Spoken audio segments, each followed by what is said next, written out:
అత్తయ్య, నాకొక విషయం గురించి చాలా కంగారుగా ఉంది. అమ్మా, అంత చక్కగానే జరిగిపోతుంది కదా, నువ్వెందుకు కంగారు పడుతున్నావు? ఇప్పుడు నువ్వు చూస్తున్నావు కదమ్మా ఎంత చక్కగా అరేంజ్మెంట్స్ చేశారో. అందుకే కదా నాకు కంగారుగా ఉంది. నువ్వు చూస్తున్నావు కదా, వీళ్ళు నిశ్చితార్థం ఎంత ఘనంగా ఏర్పాటు చేశారో. పెళ్లి కూడా మనం వీళ్ళ స్టేటస్ కి తగ్గట్టుగానే చేయాల్సి ఉంటుంది. ఇందులో ఇంత కంగారు పడాల్సిన విషయం ఏముందమ్మా సరళ? మీరు మీ అమ్మాయి పెళ్లిని ఎలా చేయాలనుకుంటే అలాగే చేయండి. ఆ తర్వాత రిసెప్షన్ చేయాలి కదా, అది మేం చూసుకుంటాం.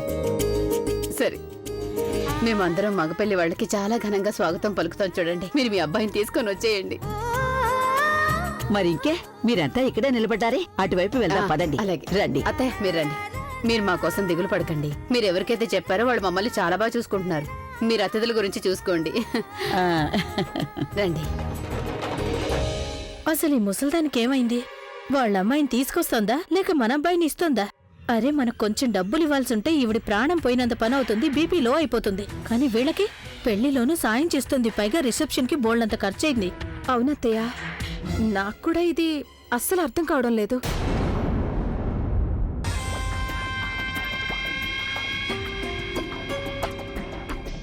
తను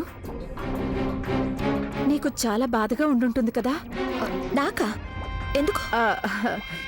అంటే నా ఉద్దేశం అందరికీ తెలుసు కదా, నువ్వు ఇంకా అభి ఒకరినొకరు ఎంతగా ఇష్టపడ్డారో. కానీ ఇప్పుడేమో అభి పెళ్ళి ఆ భూతద్దాలతో జరుగుతోంది. మరి నీకు కొంచెమైనా బాధగా ఉంటుందిగా? యాక్చువల్లీ విషయం చాలా సీరియస్ గా ఉంది, అందుకని ఇది నేను మీకు చెప్పను, తనే చెప్తుంది.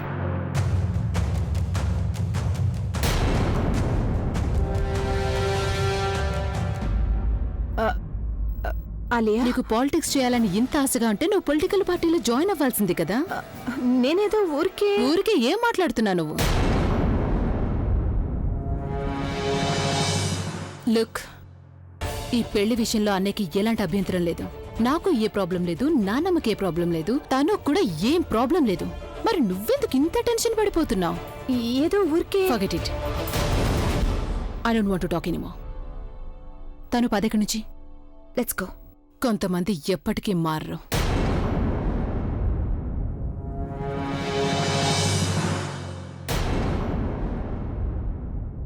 మీరు మాకిన్ని సామాన్లు ఇవ్వాల్సిన అవసరం ఇప్పుడు ఏమొచ్చింది చెప్పండి. అవును, మాకైతే మీ ఆశీర్వాదం ఒక్కటే చాలు. మీరు మాకు మీ అమ్మాయిని ఇవ్వబోతున్నారు. మేం మీకు ఎంతిచ్చినా అదంతా తక్కువే కదా అవుతుంది. సరే, అయితే మీరు వెళ్ళడానికి. లేదు లేదు, మీరు మా గురించి కంగారు పడకండి, మేము ఆటోలో వెళ్ళిపోతాంలేండి. అయినా మీరు అలా ఎలా ఆటోలో వెళ్ళిపోతారు? రాము, కార్తీ, రండి రండి రండి. నిజంగా మీరు చాలా శ్రమ తీసుకుంటున్నారు. మేము ఆటోలో వెళ్లేవాళ్ళం కదా. ఇందులో శ్రమ పట్టానికే ఉంది? ప్రజ్ఞ ఇప్పుడు మా ఇంటి గౌరవం కదండి, తన్ని మేము ఆటోలో ఎలా పంపించగలం చెప్పండి?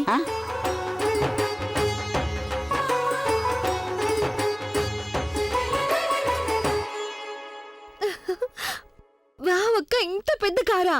ఇంత పెద్ద కార్ని నేను సినిమాలో మాత్రమే చూశాను.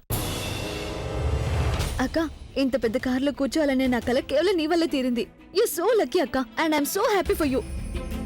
ఫైనలీ అక్క, ఇక మీదట నువ్వు ఆటోలో బస్సులో ప్రయాణం చేయాల్సిన అవసరం లేదు. ఎక్కడికి వెళ్ళాలన్నా కార్లోనే వెళ్ళొచ్చు. వావ్, నీకు అంతగా నచ్చిందంటే పెళ్ళైన తర్వాత నీకు పెద్ద కార్ గిఫ్ట్ గా ఇస్తాను.